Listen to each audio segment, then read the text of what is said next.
Magandang hapon po sa inyong lahat at welcome po sa ating Love Therapy online ngayong Thursday. As you know, tayo po ay nasa subject ng self-reconstruction. Ilang buwan na natin ginagawa to and gusto ko po sana na kayo na sumusubaybay sa atin every week, nasan man kayo. Kasi I'm sure na hindi lang yung mga nasa Hong Kong yung nanonood but as well as yung mga nasa iba't ibang bansa. But kung kayo ay nanonood nito every week at may mga natututunan kayo, you can just write a comment dito sa ating comment section about yung mga natutunan ninyo, right? Para sa inyo, how is itong mga lesson natin, itong mga pinag-uusapan natin every week? Bumago ba to sa pag-iisip nyo? Meron ba kayong, nalaman na ina-apply nyo na ngayon sa buhay nyo and now it's working, things like this. Pakisulat dito sa comment section natin. Kasi as you know, nasa class nga tayo and lahat ng tinuturo natin dapat merong result na. And we believe merong result. But kailangan kong itanong sa inyo para ma-share ninyo. Okay?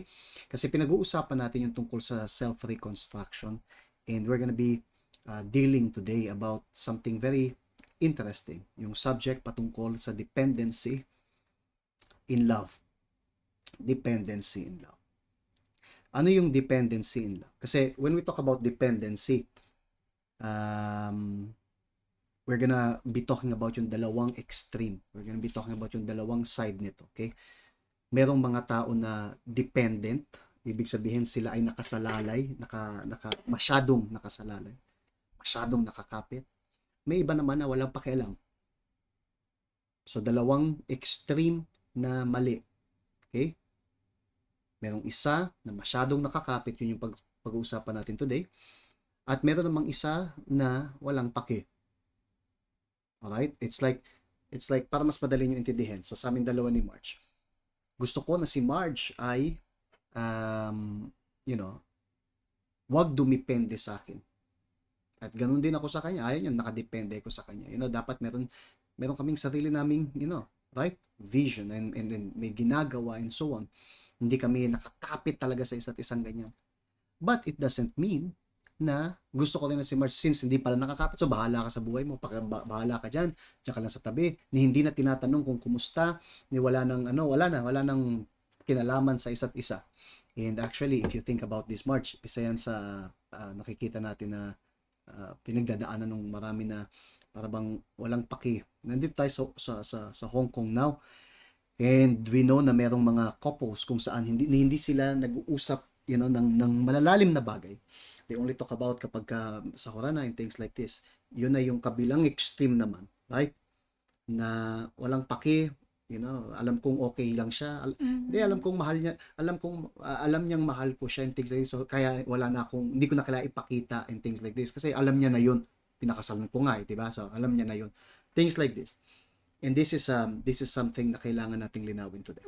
At dito nga, yung pag-uusapan natin ngayon is hopefully na really maintindihan ninyo kung gaano ito kahalaga when it comes sa isang relationship, right?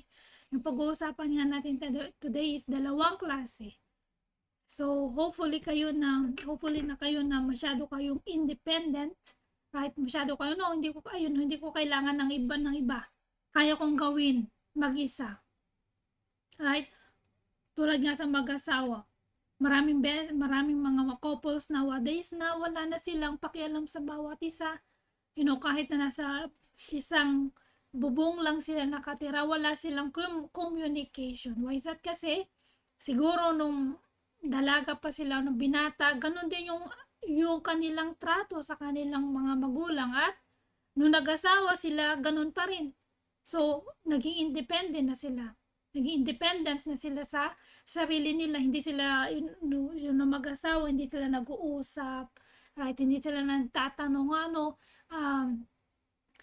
ba yung plano mo, hanggang kailan ba dapat natin really yung sa isang family, right? Kailangan merong communication. Hindi lang ako gusto mo magtrabaho diyan, okay, bahala ka. Pero kung hindi mo naman sasabihin yung side mo, no, kailangan natin na really pag-usapan yung mahalagang bagay, especially nga doon sa mga mag-asawa. So dalawang subject to, okay? Hatiin natin sa dalawa. Yung dalawang extreme, dalawang extreme. Like we are saying, una, yung mga tao na napaka-dependent, masyadong nakakapit, pakapit tuko dun sa asawa nila, kakasakal, na?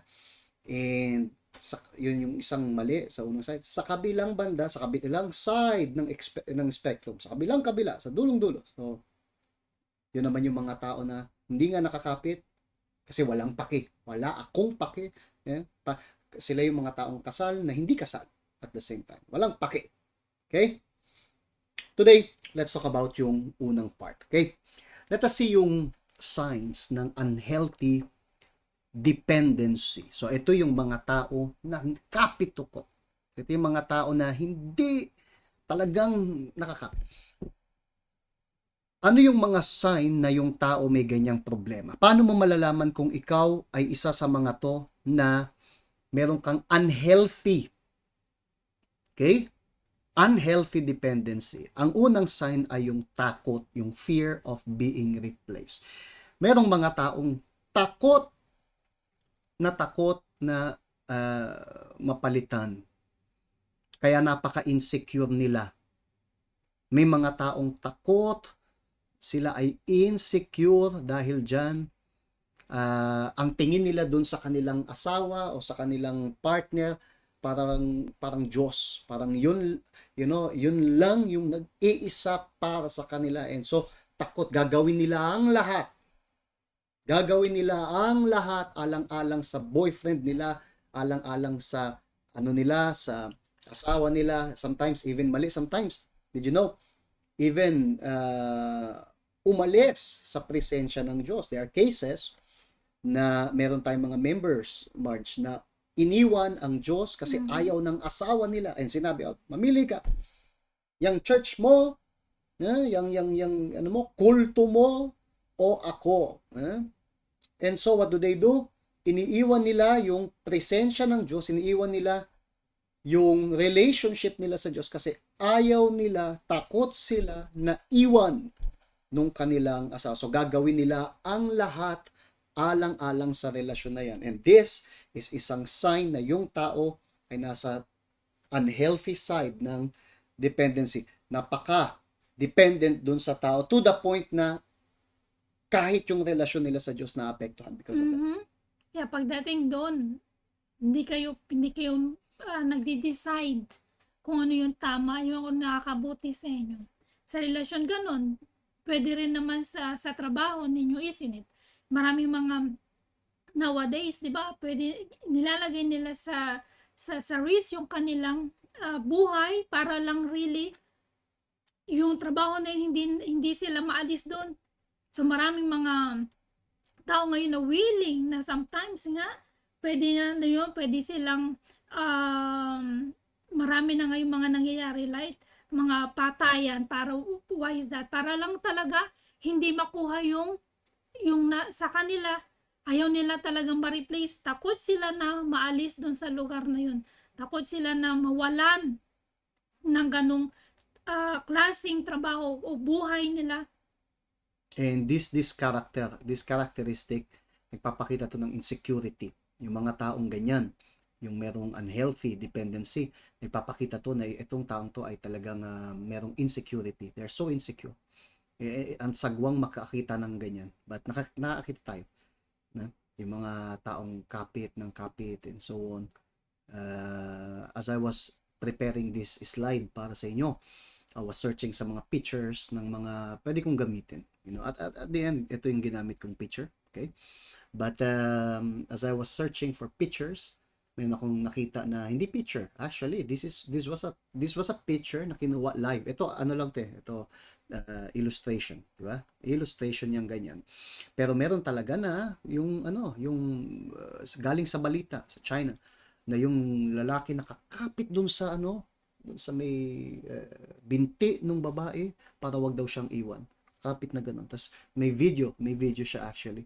Yung sabi ng babae, tumayo ka, nakakahiya ka. Pero hindi, parang awa mo na, wag ka na makipag-break up sa akin. Look at how the insecurity is. Gagawin ng lahat, wag lang makipag-break, gagawin ng lahat and so on. Kahit mali. Kung kailangan iwan yung Diyos. Right? Kung kailangan sunugin ang mundo, gawin natin, wag mo lang akong iwan. Something like this. So, isang sign na yung tao ay mayroong unhealthy dependency, ayan, fear of being replaced. Now, isa pa, cannot get out of an abusive relationship. Obviously, ayaw nilang i-reject sila. So, may mga kaso naman na yung relationship is abusive. Maybe abusive not just physically, abusive mentally, abusive financially. Sometimes, Marge, may mga na sila yung nagbibigay ng lahat. Sila yung nagpapakain dun sa palamunin. Sila yung bumubuhay actually. Kulang na lang oxygen. Sila yung magbigay ng oxygen at ipump din yung dugo. Right? Kasi yung tao wala nang kailangan gawin. Yung tao palamunin dun sa lugar nila. Pinapadalhan pa ng pera. At yung perang ginagamit niya, pambabae lang din, panlalaki lang, and things like this. And alam nila to. Yun ang malala dyan. Alam nila na yung relationship na yan is that is abusive relationship. Ha? Alam nila na yung boyfriend nila, yung girlfriend nila, merong iba, alam nila, but they cannot get out. Ayaw nila kasi sa isip-isip nila, pag umalis ako, paano na ako? At least meron akong nagmamahal sa akin, which hindi naman talaga pagmamahal yon, but yung tingin nila. So, hindi sila makalabas. It's clear na sila ay nasa isang abusive, ginagamit lang sila, dinidenggoy sila, binobobo sila, right? Pero hindi sila makaalis-alis. And may mga kilala rin tayong ganyan. Nowadays, meron na nga tayong mga update na sila, di ba? Naka-update na mga online scam na alam mo na niloloko yung Alam tao. nila. Alam nila, no, hindi yan totoo, no, lolokohin ka lang, kukunin lang yan yung pera mo lately, 'di ba, sa mga news. Marami na yun ay na pinapaalalahanan tayo ng mga ng gobyerno na kailangan kayo mag-iingat sa mga love scam. So, but even yung mga tao, napakatigas yung ulo nila at meron sila nitong unhealthy. Takot sila na kahit na yung kala nilang kausap totoo, pero niloloko pa rin nila yung kanilang sarili. No, hindi sa niloloko nila yung sarili nila. Kasi alam nila. It's just that siguro sa isip-isip nila, pero pagka binitawan ko na yun, paano na yung mga naibigay ko? Yeah. I'm into deep. I'm into deep. So, paano na naibigay ko? Sayang na yun. Lalong masasayang yung buhay mo. But anyways, ibang usapan yan. But you see yung unhealthy dependency, yung tao ay masyadong nakakapit dun sa tao na kahit na abusive yung relationship, kahit na sinasaktan sila, niloloko sila. Actually, hindi panloloko kasi nga alam nila. Pero ayaw nilang bitawan. Hindi sila makaalis-alis dahil nga napaka-insecure nila. Okay? And you will understand mamaya kung ano yung issue talaga dyan. Halata na batugan yung nilalang, walang future, right? Pero, hindi nila mabitawan. Hindi dahil sa pagmamahal. It's just that at least, merong tumatanggap sa kanila. Napakababa ng tingin nila sa sarili nila na at least, alam kong itong kasama ko ngayon, palamunin, and, but at least ayan ay palamunin, pero yan ay palamunin ko. It's my palamunin. Okay, alright. So, yung unhealthy dependency na yan is something na sumisira sa buhay ng maraming tao. Sometimes, you wonder po, tinan mo, yung taong yun, ang tali-talino, yung taong yun, mukhang matalino at least, yung taong yun, may maganda sanang future, pero kita mo, stuck sa buhay. Bakit?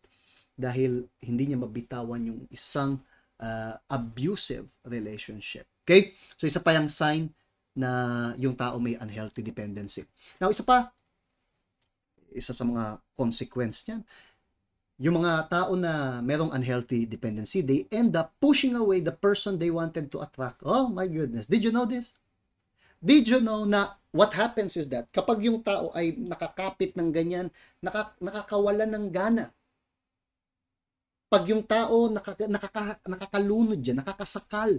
So, what happens is that I don't know. I mean, bakit ka magbibigay ng halaga sa isang taong wala namang halaga? Ay, nawawalan sila ng ng interest. Hindi na sila interesting people. Yung mga taong clingy, yung mga taong nakakapit sa iyo lagi, nung Sunday, may nakita ko dito sa church na isa nakakapit na ganun sa kanyang shota. Nakakapit. Buong service, nakakapit. Tapos gaganon-ganon. Sa service, gaganon-ganon. Parang uwak na, like, nahulog sa, uga, sa niya. Kanyang nest. Po, ganun, po, yakap-yakap na ganun. Buong service, parang ganon. Imagine. Gusto kong yakapin ako ni March. Of course. Gusto kong halikan ako ni March. Gusto kong maglambing siya. Pero kung ganyan si March pa, itutulak ko. Bakit? Pahingahin mo ako. My goodness. Kailangan ko huminga. May oras para sa lahat. Pero yung laging nakaganon, laging, ikaw lang, text ng text. Hindi, kumusta ko na? Hindi, kumain ka na, huminga ka na. Tatanong mo sa akin lahat. Nagpump na ba yung dugo ng puso mo? Ilan yung pump? And things like this. Yung taong ganyan, laging emoji, hindi nag-text back sa akin. 1 minute na nakakaroon. Siguro may iba na itong kausap. Ay, naku po, yung nilalang na. You know what happened? They end up pushing yung taong gusto nilang i-attract, really. Yung taong may bait sa sarili. Okay? Tinutulak nila. Kahit sino. Tutulak nila yung asawa nila kung ganyan sila. Itutulak nila kasi kaawa-awa. I think walang mas maganda, mas actual na example ng isang taong insecure kesa dito sa sinabi ko sa inyo. Do you want to see someone na talagang insecure? There you go. Yung ganyan. Laging nakaganon. Laging, hindi, wag mo naman akong iwan. Hindi, bakit? Sama tayo lagi. Hawak tayo ng kamay. Laging ganyan. Katulad ng Sunday. Kaya, banana man. Ando na siya nakakapit na ganyan. Nakaganon. Laging, sa loob ng church. Sa putusan. But, oh my goodness. Oh my God. It's one thing na maglambing. Yeah? It's another thing na masyadong ganyan. Palaging ganyan. Nakakasakal. And what happens is, itinutulak nila yung tao. Papalayo. Kasi nakakawalang gana yung ganyan.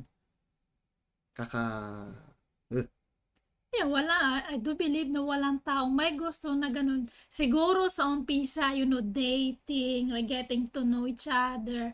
Walang problema. But imagine mo, 24 hours andun ka nakadikit. No, importante yan, March. Importante na may lambing.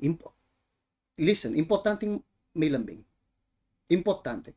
Pagka ako hindi malambing sa'yo, ikaw hindi naglalambing sa akin, yung alam mo to, babato ko to sa'yo. Babato ko to sa ulo mo dahil, may problema ka. Why? Kasi kailangan yan. Yung lambing is nice. It's nice na minsan, put your head on my shoulder. Hold me in your arms. Yes, Parang si Chloe, every morning she do like so, si Chloe every morning, ganyan. But may time si Chloe, pagka nilapitan mo, lumalayo. So, maski si Chloe, my friend, matuto kayo kay Chloe. Listen, matuto kayo sa batang yun. Yeah? Si Chloe, pag umaga nga, that's true. So, pag umaga, lumalapit sa akin, and then ginagano niya yung ulo niya sa akin sa umaga. And then, pagkatapos sa akin, kay Marge naman, nakagano. Pero may oras na siya naman ay pag hinawakan mo, lalayo, tatakbo. Like, bakit? Kasi, leave me alone, I want to rest. yeah, please. Right? Importante yung ganun.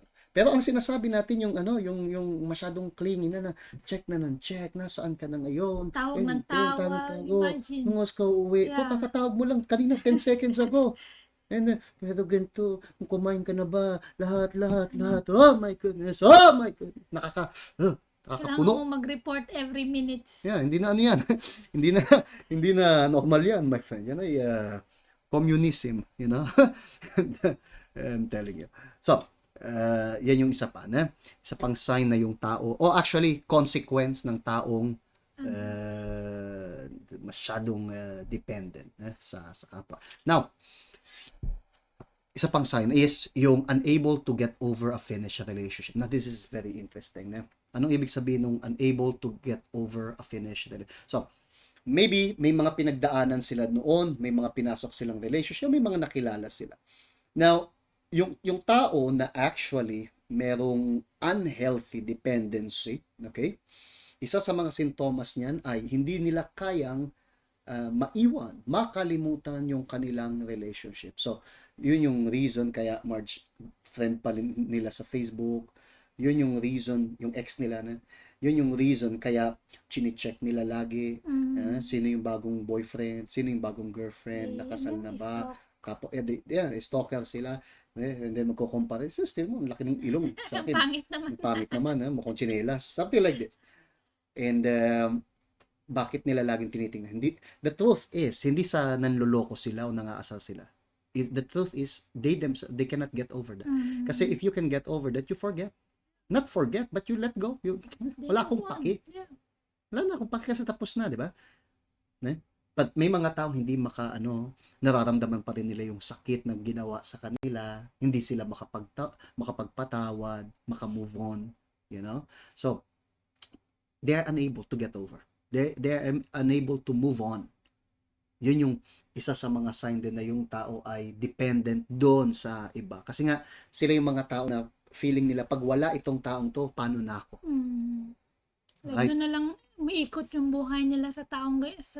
Kaya, kapag may nangyari sa kanila, parang, yung buhay nila din is tapos na. Wala na. May mga tao na nagpapakamatay kapag ka nag-break up. You know this, ne? Katulad yung sinabi ko kanina sa China, yun, hindi nagpakamatay. Mukhang patay lang kasi yung itsura niya sa picture was really ridiculous. Ridiculous.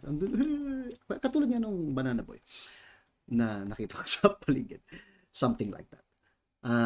Pero bakit ganon? Kasi masyado silang nakadepende doon sa tao. Now, why am I saying this? Am I saying this para sabihin sa inyo, kita nyo? Kaya huwag kayong dumipend. Kaya kailangan, doon ka man, doon! Ayoko. Kasi ako, sabi ni Pastor, hindi ako dependent. Yun ba yun? Yun ba yung sinasabi natin? Not really. Ang sinasabi natin actually is there must be a balance between dependency at saka independency. Kasi ang pinag-uusapan natin ngayon ay dalawang extreme. Okay? Dalawang extreme. On one hand, meron tayo ng mga tao na asal, parang loner.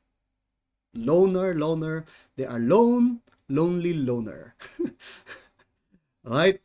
And sila yung mga tao na akala nila kaya nilang mabuhay mag-isa. Okay? And you will see mamaya na this is not really the case. Akala mo kaya nilang mabuhay mag-isa. And so kahit may asawa sila, independent pa rin sila. Hindi naalis sa kanila yung ugali na ako lang mag-isa, kaya ko, right? And this is not really good. Kasi you will see mamaya, it's not the way it is. Okay? Hindi ka kumpleto ng ganyan. Regardless ng kung ano mang opinion mo about this. And on the other hand, sa kabilang side ng spectrum, yung sinabi natin, na yung mga tao naman masyadong nakakabit sa relasyon. Pagka natapos ng isang relasyon, papasok na naman kasi they cannot live without anyone. So, what we are saying is there must be a balance. Okay? Importante na may dependency ka at the same time, ikaw ay hindi depende sa sitwasyon. Paano natin sasabihin yan? How can we say this? For example, look at this picture here. Anong picture yan? Yan ay picture ng isang taong tumalon mula sa impyerno. It could be. But siya ay isang taong tumalon mula sa eroplano, hindi sa impyerno. Mula sa eroplano. Yan ay skydiving. Nung nasa London kami, sabi ko kay March, mag-skydiving kami. But, ayaw niya. Ano magagawa natin, di ba? Isa yan sa mga bucket list ko. Gusto ko tumalon, actually. Really. I really want na tumalon. Na, March? Me no. Imagine ikaw yan. So, tumalon. Okay. So, imagine yung sarili nyo natatalon, okay? Skydiving. What happens? Kung ikaw mag-skydiving, ano ang una mong tanong? Ano ang una mong tanong? Doon kasi may instructor yan, katulad yan. Usually may instructor kang kasama, hindi ka tumatalon mag-isa sa umpisa, sa unang talon. Okay? So, pagka skydiving, ano yung una mong tanong? Ano kaya ang tanong na papasok sa isip ninyo? Isulat nyo sa comment. Ano ang unang tanong? Nasa taas na kayo. Imagine, nasa aeroplano ka na. And then, binigyan ka na ng parachute, right?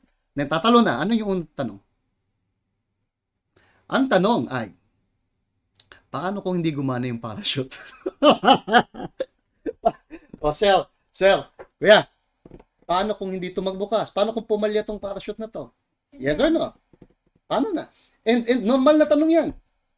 Did you know na ito ang pinakaunang tanong ng lahat ng umaakyat sa skydiving, sa aeroplanong ganyan. Unang tanong, paano kung hindi gumana? Which is a valid question. Kasi bakit, imagine, tatalong ka ng pagkataas-taas. And then, kung hindi pala gumana yung parachute mo, siguro yun yung reason kaya ayaw mong tumalon. And then, paano na? Right? So, paano na nga pala, Pastor? Paano na? Yeah, paano na nga pala? Did you know na yung mga tumatalon sa parachute, tumatalon sa skydiving, na may parachute, actually, hindi isa yung parachute nila. Meron silang backup na parachute. Did you know this? Para, pag tumalon sila, yung unang parachute dapat sigurado na. Okay? Pero kung for some reason, hindi nagbukas yung parachute na yon, merong second parachute na magdi-deploy, magbubukas. Alright? Ito ay batas sa skydiving. Ang batas sa skydiving ay, hindi ka pwedeng tumalon na isa lang parachute mo. Tatalon ka, so yung parachute may una. Yung parachute, you have to make sure yun ay okay. You cannot be counting sa second parachute. Yung unang parachute dapat okay na yun. Pero kung sakali man, for some reason, pumalya, may second parachute. And hindi ka malalagay sa alanganin. And this is something very nice pagdating actually sa relationship. Kasi, it's like this. Ako ay nakadepende kay Marge. Parang parachute. Nakadepende ko kay Marge. Nung pumasok kami sa relationship, sinigurado natin na yung parachute ay okay. Hindi may butas. Right? So, kailangan siguraduhin mo na yung una mong parachute is okay. It has to be. Right? So, okay, nakadepende ako kay Marge, kaya sisiguraduhin ko na ang pipiliin kong relationship is good, hindi ako magloloko sa pagpipili, hindi ako magbibiro sa pagpipili, kailangan tama yung pipiliin ko. So, you will do everything you can para magiging meticulous ka sa pag-aayos ng parachute mo. Okay? Pero, it doesn't mean na yung parachute na yun is masyado ka nakakapit sa parachute na yun na yun lang ang parachute mo. Okay? Naniwala ka sobra sa parachute na yun lang parachute mo. No. Meron dapat second parachute. Ayun, sabi na nga ba, Pastor? Kaya nga ako, Pastor, may kabit eh. Yeah. Pastor, ito talagang Pastor na matalino to eh. Thank you, Pastor. No, hindi yan yung sinasabi ko. Please. Anong sinasabi kong second parachute? Ang second parachute, walang iba kundi ang Espiritu Santo. Ang Espiritu Santo, yung pinaka-assurance ko talaga, actually, yun ang kasiguraduhan, di ba? Na everything will be okay with me. Na kung sakali man na yung una kong parachute, something happened, meron akong Holy Spirit to catch me. Kasi kung wala akong Holy Spirit to catch me, pag nasira yung parachute, nabutas yung parachute, babagsak. So, ang Holy Spirit ang nagbibigay sa akin ng safety, actually. Nakadepende ba ako kay Marge? Yes. Pero at the same time, hindi ako ganun kadepende sa Kanya. Nakadepende ako sa Kanya kasi, my goodness. Lagi kong sinasabi sa inyo, hindi ko alam yung gagawin ko, kung wala si Marge. Right? So, ang dami kong, nagagawa dahil nandyan siya. But it doesn't mean pag namatay siya, mamamatay ako. It's not like this.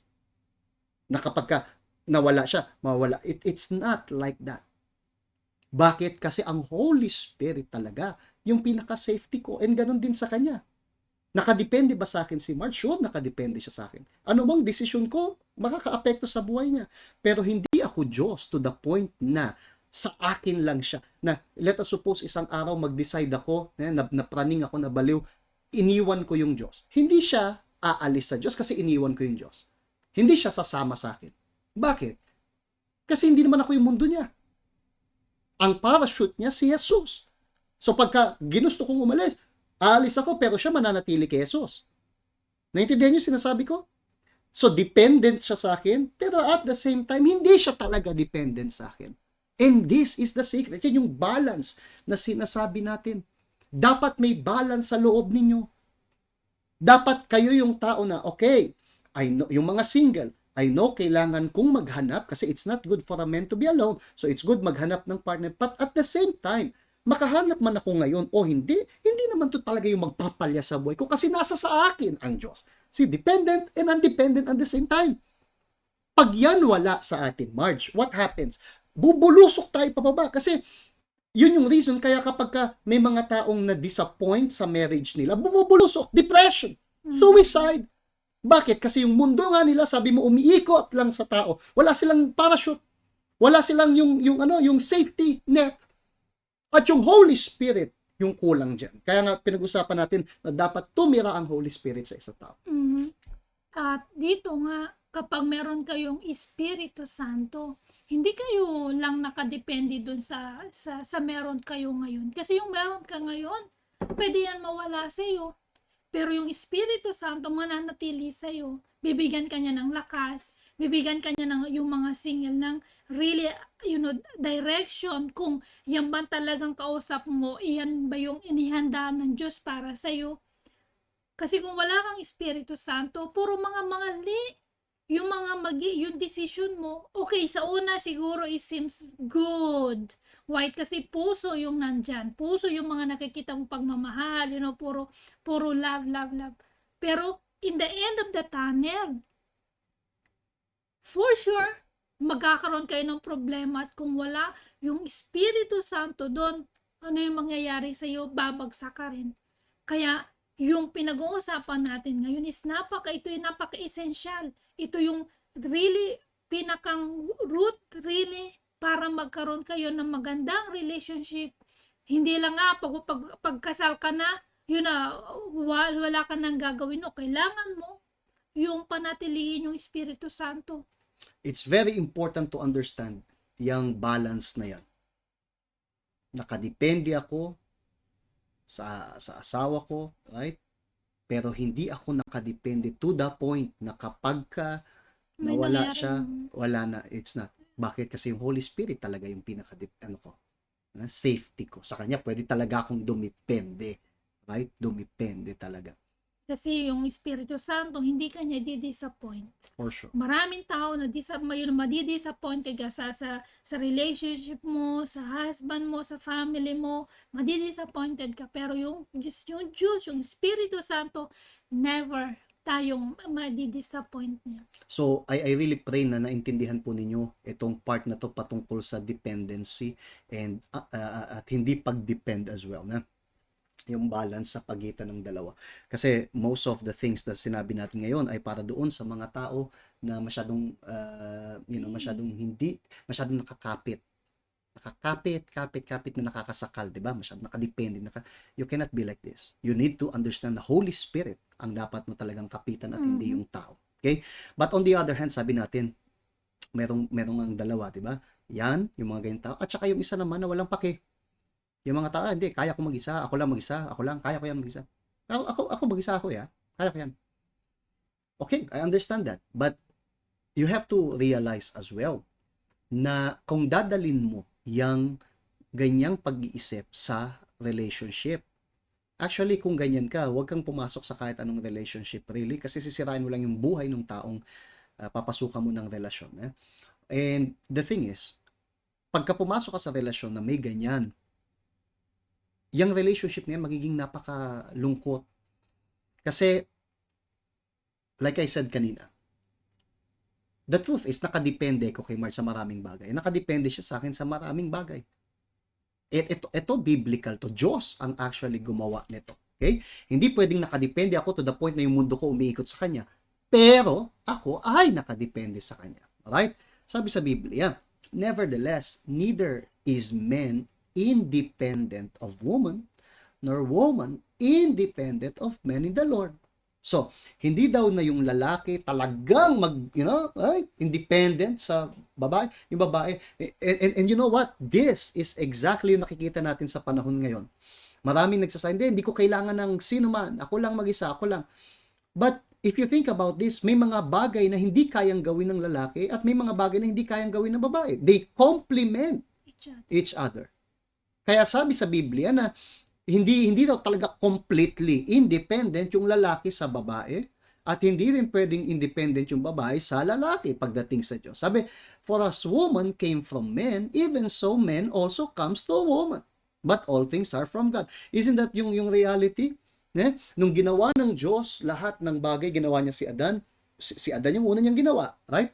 But you know how interesting it is? Nang ginawa ng Diyos si Adan, mag-isa lang, di ba? Hindi niya ginawa si Eva kasama si Adan. Right? Like, ginawa ng Diyos si Adan, tapos sabi, ay, gawa na nga rin ako ng partner niya. No, si Adan lang ginawa niya.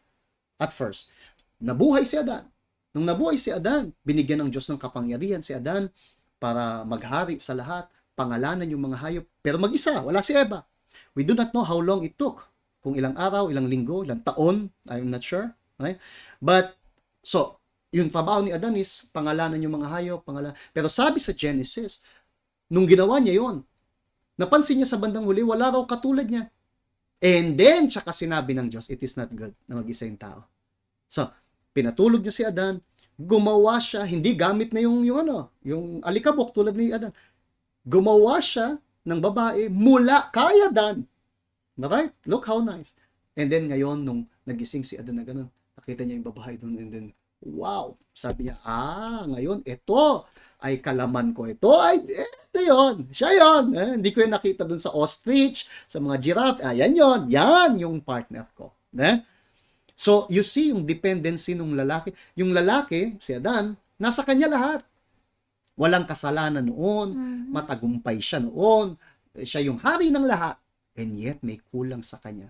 Wala yung babae. Pwedeng maging matagumpay, pwedeng magkapera, pero kung wala talaga yung bubuo sa'yo, walang kwenta lahat ng yun. Nakita yun ng Diyos. So, ginawa ng Diyos yung talagang para sa Kanya. And that's what we see nowadays. We can see people na matagumpay, we can see people na sabihin nila, hindi, masaya ako mag-isa, kaya ko kahit saan and so on. Okay. Really? But you need to be really honest, deep inside.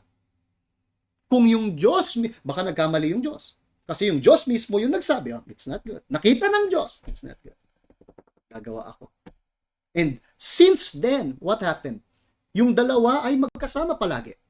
So, yung babae nagmula sa lalaki. Right? Ngayon, yung lalaki, ngayon, right? Ipinanganak. Sinong nagbibigay ng yung babae? Look at that. So, it's the same thing. Silang dalawa is connected to one another. And this is an amazing thing na ginawa ng Diyos. That is why, sabi nga sa Biblia, kapag nakita ng tao, sabi sa Bible, a good wife is from the Lord. Wow! Kasi kapag nakita talaga nila, Marge, yung para sa isa't isa na galing sa Diyos, they are complete. They are really, really complete. Hindi yung mga one-night stand na nasa labas, unang kita mo dyan sa ali-ali, kayo na agad, things like this. It's not. Kapag nakita mo yung talagang galing sa Diyos, at yun yung pinasok mong relationship, it's really a blessing. Right? So, this is something na just for you to think about. Okay? Hindi pwedeng masyadong nakadepende, hindi rin pwedeng walang paki. Nasa gitna yun. And bawat isa sa atin must judge according to our own situation. Okay? So that's what we would like to share with all of you this afternoon. Next week, we're gonna teach more about more subject. Alright? Kung may mga tanong kayo, you can just send us a message. And may the Lord bless you all abundantly in the name of Jesus. Amen. Talaga. Amen.